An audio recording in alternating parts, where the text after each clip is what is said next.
Excel ಅಲ್ಲಿ ತುಂಬಾ ಜನಕ್ಕೆ ಪರಿಚಯ ಇಲ್ಲದೆ ಇರುವಂತ ಒಂದು ಫಂಕ್ಷನ್ ಇದೆ. ಅದು ಯಾವುದಂದ್ರೆ ಸಬ್ ಟೋಟಲ್. ಇವಾಗ ನಾವು ಈ ಸ್ಯಾಲರಿ ಕಾಲಮ್‌ದು ಟೋಟಲ್ ಕ್ಯಾಲ್ಕುಲೇಟ್ ಮಾಡಬೇಕು ಅಂದ್ರೆ ಸಮ್ ಫಾರ್ಮುಲಾ ಯೂಸ್ ಮಾಡ್ತೀವಿ. ಇಲ್ಲಿ ನಾನು ಸಮ್ ಫಂಕ್ಷನ್ಗೆ ಸ್ಯಾಲರಿ ಕಾಲಮ್ ಏನಿದೆ G2 ಇಂದ G1001 ಈ ರೇಂಜ್ ಅಲ್ಲಿ 1000 ಎಂಪ್ಲಾಯೀಸ್ದು ಸ್ಯಾಲರಿ ಇದೆ. ಅದಷ್ಟು ನಾನು ಇಲ್ಲಿ ಪಾಸ್ ಮಾಡಿದಾಗ ಈ 1000 ಎಂಪ್ಲಾಯೀಸ್ದು ಟೋಟಲ್ ಸ್ಯಾಲರಿ ಎಷ್ಟು ಅಂತ ನಮಗೆ ಇಲ್ಲಿ ಕ್ಯಾಲ್ಕುಲೇಟ್ ಆಗಿ ಬರುತ್ತೆ.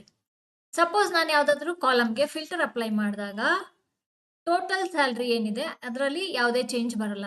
ಸೊ ನನಗೆ ಫಿಲ್ಟರ್ ಆಗಿರೋ ಡೇಟಾಗೆ ಮಾತ್ರ ಸ್ಯಾಲರಿ ಟೋಟಲ್ ಆಗಬೇಕು ಅಂತ ಅಂದಾಗ ನಾನು ಇಲ್ಲಿ ಯೂಸ್ ಮಾಡೋ ಅಂತ ಒಂದು ಫಂಕ್ಷನ್ ಏನಂದ್ರೆ ಸಬ್ ಟೋಟಲ್. ಇಲ್ಲಿ ನಾನು ಡಿಪಾರ್ಟ್ಮೆಂಟಲ್ಲಿ ಸಪೋಸ್ ಫಿಲ್ಟರ್ ಹಾಕ್ಬಿಟ್ಟು ಆಟೋಮೋಟಿವ್ ಅಂತ ಸೆಲೆಕ್ಟ್ ಮಾಡ್ಕೊಂಡಾಗ ನೀವು ನೋಟಿಸ್ ಮಾಡ್ಬೋದು ಟೋಟಲ್ ಸ್ಯಾಲರಿ 9,15,71,000 ಚಿಲ್ಲರೆ ಇದೆ. ನಾನು ಫಿಲ್ಟರ್ ಹಾಕಿದಾಗಲೂ ಕೂಡ ಟೋಟಲ್ ಸ್ಯಾಲರಿ ಚೇಂಜ್ ಆಗಲ್ಲ. ಆದರೆ ನಮಗೆ ಕೆಲವೊಂದ್ಸಲ ಫಿಲ್ಟರ್ ಹಾಕಿರೋ ಡೇಟಾ ಮೇಲೆ ನಾವು ಕ್ಯಾಲ್ಕುಲೇಷನ್ಸ್ ಮಾಡಬೇಕಾಗತ್ತೆ. ಸೊ ಆವಾಗ ನಮ್ಗೆ ಯೂಸ್ ಆಗುವಂಥ ಒಂದು ಫಂಕ್ಷನ್ ಅಂತ ಅಂದರೆ ಸಬ್ ಟೋಟಲ್. ಅದು ಹೇಗೆ ಯೂಸ್ ಮಾಡೋದು ಅಂತ ನೋಡೋಣ. ಸಬ್ ಟೋಟಲ್ ಕ್ಯಾಲ್ಕುಲೇಟ್ ಮಾಡೋದಕ್ಕೆ ಸೆಲ್ನ ಸೆಲೆಕ್ಟ್ ಮಾಡಿಕೊಂಡು = ಸಿಂಬಲ್ ಟೈಪ್ ಮಾಡಿ SU ಅಂತ ನಾನು ಟೈಪ್ ಮಾಡ್ತಿದ್ದಂಗೆ ನಂಗೆ ಲಿಸ್ಟ್ ಆಫ್ ಫಂಕ್ಷನ್ಸ್ ಡಿಸ್ಪ್ಲೇ ಆಗುತ್ತೆ. SU ಇಂದ ಶುರು ಆಗುವಂಥದ್ದು. ನಾನು ಇಲ್ಲಿ ಸಬ್ ಟೋಟಲ್ನ ಸೆಲೆಕ್ಟ್ ಮಾಡಿಕೊಂಡು ಟ್ಯಾಬ್ ಕೀ ಪ್ರೆಸ್ ಮಾಡಿ ಪಕ್ಕದಲ್ಲಿ ನೀವು ನೋಡ್ಬೋದು ಇನ್ನೊಂದು ಲಿಸ್ಟ್ ಬರುತ್ತೆ. ಈ ಲಿಸ್ಟಲ್ಲಿ ನಮಗೆ ನಂಬರ್ ತೋರಿಸ್ತಾ ಇದೆ, ಅಂದರೆ ಸೀರಿಯಲ್ ನಂಬರು, ಮತ್ತು ಅದಕ್ಕೆ ಅಸೋಸಿಯೇಟ್ ಆಗಿರುವಂಥ ಫಂಕ್ಷನ್ಸ್ ತೋರಿಸ್ತಾ ಇದೆ. ಪ್ರತಿಯೊಂದು ಫಂಕ್ಷನ್ಗೂ ಅದರದ್ದೇ ಆದ ಒಂದು ನಂಬರ್ ಇದೆ. ಆ ನಂಬರ್ನ ಯೂಸ್ ಮಾಡಬಹುದು. ಇಲ್ಲಾಂದರೆ ನಂಬರ್ ಗೊತ್ತಿಲ್ಲ ಅಂದರೆ ನಾವು ಸೆಲೆಕ್ಟ್ ಮಾಡಿಕೊಂಡು ಸಬ್ ಟೋಟಲ್ನ ಕ್ಯಾಲ್ಕುಲೇಟ್ ಮಾಡ್ಬೋದು. ಇಲ್ಲಿ ಸಮ್ ಮಾಡ್ತಾ ಇರೋದ್ರಿಂದ ಇಲ್ಲಿ 9 ಏನು ಕಾಣಿಸ್ತಿದೆ, ಸೀರಿಯಲ್ ನಂಬರ್ 9, ಅದನ್ನು ಸೆಲೆಕ್ಟ್ ಮಾಡಿಕೊಂಡು ಟ್ಯಾಬ್ ಕೀ ಪ್ರೆಸ್ ಮಾಡಿ ಕಾಮಾ ಇಲ್ಲಿ ನಾವು ರೇಂಜ್ನ ಪಾಸ್ ಮಾಡಬೇಕು. ಸಮ್ ಫಂಕ್ಷನ್ಗೆ ಹೇಗೆ ನಾವು ರೇಂಜ್ನ ಪಾಸ್ ಮಾಡ್ತೀವೋ ಅದೇ ಥರ ಸಬ್ ಟೋಟಲಲ್ಲೂ ರೇಂಜ್ನ ಪಾಸ್ ಮಾಡಬೇಕು. ಇಲ್ಲಿ ರೇಂಜ್ ಪಾಸ್ ಮಾಡೋದಕ್ಕೆ ನಾನು ರೇಂಜ್ನ ಟೈಪ್ ಮಾಡ್ತಾ ಇದ್ದೀನಿ. G2 ಸೆಲ್ಲಿಂದ G1001 ಇದು ಸ್ಯಾಲ್ರಿ ಇರೋ ಅಂಥ ರೇಂಜು. ನೀವು ನೋಡ್ಬೋದು ಆಲ್ರೆಡಿ ಇದು ಹೈಲೈಟ್ ಆಗಿದೆ. ಸೊ ಬ್ರ್ಯಾಕೆಟ್ ಕ್ಲೋಸ್ ಮಾಡಿ ಎಂಟರ್ ಕೀ ಪ್ರೆಸ್ ಮಾಡಿದ ತಕ್ಷಣ ನೀವು ನೋಡ್ಬೋದು ನಾನು ಇಲ್ಲಿ ಯಾವುದೇ ಫಿಲ್ಟರ್ ಅಪ್ಲೈ ಮಾಡಿಲ್ಲ. ಸೊ ಅದಕ್ಕೆ ಟೋಟಲಲ್ಲಿ ಏನು ವ್ಯಾಲ್ಯೂ ಬಂದಿದೆಯೋ ಸಮ್ ಫಂಕ್ಷನ್ನಿಂದ ಯೂಸ್ ಮಾಡಿ ಕ್ಯಾಲ್ಕುಲೇಟ್ ಮಾಡಿರೋದ್ರಲ್ಲಿ ಅದೇ ವ್ಯಾಲ್ಯೂ ನಮಗೆ ಸಬ್ ಟೋಟಲಲ್ಲೂ ಬರ್ತಾ ಇದೆ. ಸೊ ನಾನು ಇವಾಗ ಫಿಲ್ಟರ್ ಅಪ್ಲೈ ಮಾಡಿದಾಗ ನೀವು ಇದರಲ್ಲಿ ವ್ಯತ್ಯಾಸ ನೋಡ್ಬೋದು. ಸಮ್ ಫಂಕ್ಷನ್ಗೂ ಸಬ್ ಟೋಟಲ್ಗೂ ಏನು ಡಿಫ್ರೆನ್ಸ್ ಬರುತ್ತೆ ಅಂತ. ಸಪೋಸ್ ನಾನು ಡಿಪಾರ್ಟ್ಮೆಂಟಲ್ಲಿ ನನಗೆ ಮ್ಯೂಸಿಕ್ ಡಿಪಾರ್ಟ್ಮೆಂಟ್ದು ಸ್ಟಾಫ್ದು ಮಾತ್ರ ನಾನು ಫಿಲ್ಟರ್ ಮಾಡಿದರೆ ಆಟೋಮೆಟಿಕ್ ಆಗಿ ಫಿಲ್ಟರ್ ಆಗಿ ನಮಗೆ 29 ಜನ ಎಂಪ್ಲಾಯೀಸು ಮ್ಯೂಸಿಕ್ ಡಿಪಾರ್ಟ್ಮೆಂಟಲ್ಲಿ ವರ್ಕ್ ಮಾಡ್ತಿದ್ದಾರೆ ಔಟ್ ಆಫ್ 1000 ರೆಕಾರ್ಡ್ಸ್. ಇಲ್ಲಿ ನೀವು ನೋಡ್ಬೋದು ಕೆಳಗಡೆ ಫಿಲ್ಟರ್ ಅಪ್ಲೈ ಆಗಿರೋದ್ರಿಂದ ಇಲ್ಲಿ ಡಿಸ್ಪ್ಲೇ ಆಗ್ತಿದೆ 29 ಆಫ್ 1000 ಅಂತ.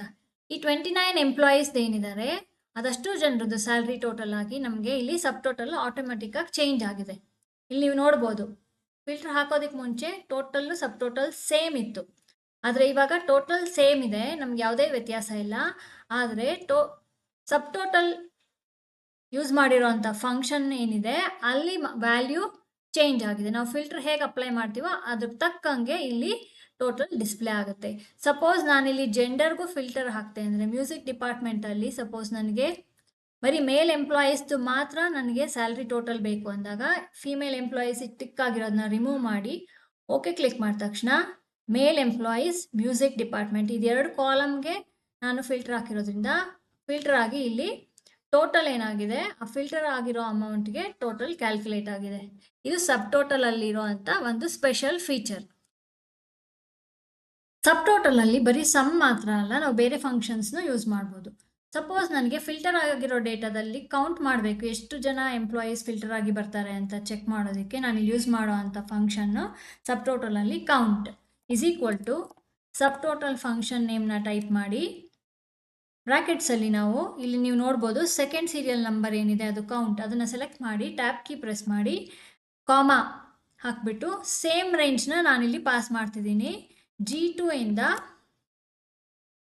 G1001 ಕ್ಲೋಸ್ ಮಾಡಿ ಬ್ರ್ಯಾಕೆಟ್ಸ್ನ ಎಂಟರ್ ಕೀ ಪ್ರೆಸ್ ಮಾಡಿದಾಗ ನನಗೆ ಇಲ್ಲಿ 1000 ಅಂತ ತೋರಿಸ್ತದೆ. ಯಾಕಂದರೆ ಟೋಟಲ್ ಎಂಪ್ಲಾಯೀಸ್ 1000 ಇದ್ದಾರೆ 1000 ಎಂಪ್ಲಾಯೀಸ್, ಯಾಕಂದರೆ ನಾನು ಇನ್ನೂ ಯಾವುದು ಫಿಲ್ಟರ್ ಅಪ್ಲೈ ಮಾಡಿಲ್ಲ ಇಲ್ಲಿ. ಸೊ ನಾನು ಇಲ್ಲಿ ಫಿಲ್ಟರ್ ಅಪ್ಲೈ ಮಾಡ್ತೀನಿ. ಟೋಟಲ್ ಜೆಂಡರಲ್ಲಿ ನಮಗೆ ಟೋಟಲ್ ಫಿಮೇಲ್ ಎಂಪ್ಲಾಯೀಸ್ ಎಷ್ಟಿದ್ದಾರೆ ಅಂತ ಚೆಕ್ ಮಾಡಬೇಕು ಅಂದಾಗ ಜೆಂಡರ್ ಕಾಲಮ್ಗೆ ಫಿಮೇಲ್ ಎಂಪ್ಲಾಯೀಸ್ನ ಸೆಲೆಕ್ಟ್ ಮಾಡ್ಕೊಂಡು ಓಕೆ ಕ್ಲಿಕ್ ಮಾಡಿದಾಗ ಇಲ್ಲಿ ನೀವು ನೋಡ್ಬೋದು ಟೋಟಲ್ 501 ಜನ ಫಿಮೇಲ್ ಎಂಪ್ಲಾಯೀಸ್ ಇದ್ದಾರೆ ಇಲ್ಲಿ. ಸೊ ಅದೇ ಥರ ಮುಂದಕ್ಕೆ ನಾನು ಫಿಲ್ಟರ್ನ ರಿಫೈನ್ ಮಾಡಿದಾಗ ಇಲ್ಲಿ ಕ್ಲೋದಿಂಗ್ ಡಿಪಾರ್ಟ್ಮೆಂಟ್ನ ಸೆಲೆಕ್ಟ್ ಮಾಡ್ಕೊಂಡು ಓಕೆ ಕ್ಲಿಕ್ ಮಾಡಿದಾಗ ಕ್ಲೋದಿಂಗ್ ಡಿಪಾರ್ಟ್ಮೆಂಟಲ್ಲಿ 24 ಜನ ಫಿಮೇಲ್ ಎಂಪ್ಲಾಯೀಸ್ ಇದ್ದಾರೆ. ಸೊ ಅಕೌಂಟ್ ನಮಗೆ ಇಲ್ಲಿ ಆಟೋಮೆಟಿಕಾಗಿ ಫಿಲ್ಟರ್ ಹಾಕಿದ ತಕ್ಷಣ ಅಪ್ಲೈ ಆಗುತ್ತೆ. ಅದೇ ಥರ ನಾನು ಇನ್ನೊಂದು ಡಿಪಾರ್ಟ್ಮೆಂಟ್ನ ಸೆಲೆಕ್ಟ್ ಮಾಡ್ಕೊಂಡಾಗ ಇಲ್ಲಿ ಚಿಲ್ಡ್ರನ್ ಕ್ಲೋತಿಂಗ್ ಅಂತ ಇದೆ. ಕ್ಲೋತಿಂಗ್ ಮತ್ತು ಚಿಲ್ಡ್ರನ್ ಕ್ಲೋತಿಂಗ್ ಡಿಪಾರ್ಟ್ಮೆಂಟಲ್ಲಿ ಎಷ್ಟು ಜನ ಫಿಮೇಲ್ ಎಂಪ್ಲಾಯೀಸ್ ವರ್ಕ್ ಮಾಡ್ತಿದ್ದಾರೆ ಅಂತ ಚೆಕ್ ಮಾಡಬೇಕು ಅಂದಾಗ ಆ 2 ಡಿಪಾರ್ಟ್ಮೆಂಟ್ನ ಸೆಲೆಕ್ಟ್ ಮಾಡ್ಕೊಂಡು ಓಕೆ ಕ್ಲಿಕ್ ಮಾಡಿದಾಗ ನಮಗೆ ಇಲ್ಲಿ ಕೆಳಗಡೆ 45 ಅಂತ ಕೌಂಟ್ ಆಟೋಮೆಟಿಕ್ಕಾಗಿ ಅಪ್ಡೇಟ್ ಆಗುತ್ತೆ. ಅದೇ ಥರ ಮ್ಯಾಕ್ಸಿಮಮ್ ಸ್ಯಾಲ್ರಿ ಪರ್ಟಿಕ್ಯುಲರ್ ಫಿಲ್ಟರ್ ಹಾಕಿದಾಗ ಆ ಫಿಲ್ಟರ್ ಆಗಿರೋ ಡೇಟಾದಲ್ಲಿ ಮ್ಯಾಕ್ಸಿಮಮ್ ಸ್ಯಾಲ್ರಿ ಯಾವುದಂತ ಚೆಕ್ ಮಾಡಬೇಕಂತ ಅಂದರೆ ನಾನು ಇಲ್ಲಿ ಯೂಸ್ ಮಾಡುವಂಥ ಸೇಮ್ ಸಬ್ ಟೋಟಲಲ್ಲಿ ಸೀರಿಯಲ್ ನಂಬರ್ ಮ್ಯಾಕ್ಸಿಮಮ್ ಏನಿದೆ ಅದನ್ನು ಸೆಲೆಕ್ಟ್ ಮಾಡಿಕೊಂಡು ಟ್ಯಾಬ್ ಕೀ ಪ್ರೆಸ್ ಮಾಡಿ ಕಾಮಾ ಹಾಕಿ ಸೇಮ್ ರೇಂಜ್ನ ನಾನು ಇಲ್ಲಿ ಪಾಸ್ ಮಾಡ್ತಿದ್ದೀನಿ. G2 ಇಂದ G1001 ಬ್ರ್ಯಾಕೆಟ್ಸ್ನ ಕ್ಲೋಸ್ ಮಾಡಿ ಎಂಟರ್ ಕೀ ಪ್ರೆಸ್ ಮಾಡಿದಾಗ ಇಲ್ಲಿ ನೀವು ನೋಡ್ಬೋದು ಕ್ಲೋದಿಂಗ್ ಮತ್ತು ಚಿಲ್ಡ್ರನ್ ಕ್ಲೋದಿಂಗ್ ಡಿಪಾರ್ಟ್ಮೆಂಟಲ್ಲಿ ಫಿಮೇಲ್ ಎಂಪ್ಲಾಯೀಸ್ ಯಾರ್ಯಾರಿದ್ದಾರೆ ಅದರಲ್ಲಿ ಹೈಯೆಸ್ಟ್ ಸ್ಯಾಲ್ರಿ ಇರೋದು 1,66,996. ಸೊ ಈ ಲಿಸ್ಟ್ ಏನಿದೆ ಫಿಲ್ಟರ್ ಆಗಿ ಬಂದಿರೋ ಲಿಸ್ಟಲ್ಲಿ ಹೈಯೆಸ್ಟ್ ಮ್ಯಾಕ್ಸಿಮಮ್ ವ್ಯಾಲ್ಯೂ ಏನಿದೆ ಅದು ನಮಗೆ ಸಬ್ ಟೋಟಲಲ್ಲಿ ಮ್ಯಾಕ್ಸ್ ಫಂಕ್ಷನ್ನ ಯೂಸ್ ಮಾಡಿ ನಾವು ಕ್ಯಾಲ್ಕುಲೇಟ್ ಮಾಡ್ಬೋದು. ಅದೇ ಥರ ನಾವು ಬೇರೆ ಬೇರೆ ಫಂಕ್ಷನ್ನ ನಾವು ಸಬ್ ಟೋಟಲಲ್ಲಿ ಯೂಸ್ ಮಾಡಿ ನಮ್ಮ ಕೆಲಸಕ್ಕೆ ತಕ್ಕಂಗೆ ನಾವು ಅದನ್ನು ಉಪಯೋಗಿಸ್ಕೋಬೋದು.